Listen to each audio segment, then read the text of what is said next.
What is depression? Depression, I always say the opposite of depression is not happiness, but vitality. Vitality. And it's vitality that I think people really lose in depression. So depression is not just feeling sad, though it often entails feeling sad.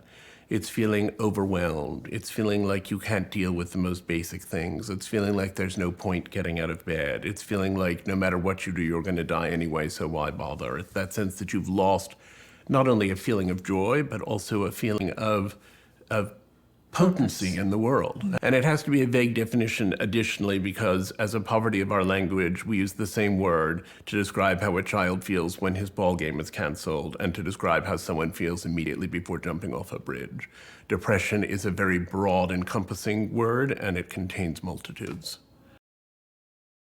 There's such a pressure, A, to succeed, B, to be happy. I wonder if we are often depressed from the sheer impossibility of the pressure of that happiness.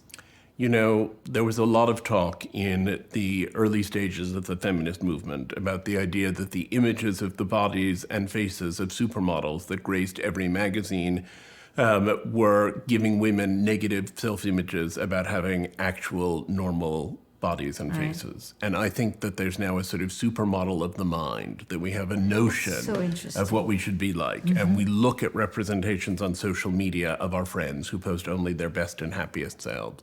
And we know that we post only our best and happiest selves, but we still believe whatever we see of our friends. And we look at all of the sort of self-help gurus who are out there, and we look at everything else that's in the society, and we have this notion of how we should be feeling and how we should be living. And then we spend our whole time interacting with representations of people, which is to say social media or what we find on the internet or even porn sites. We look at all of these representations of people much more than we look at actual people.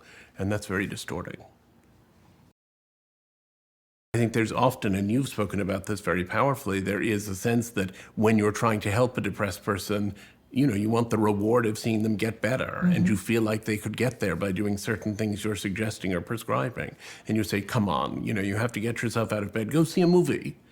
And the depressed person comes back the next week and they haven't seen a movie, and you say, come on, you were going to get up and you were going to do that, and you were going.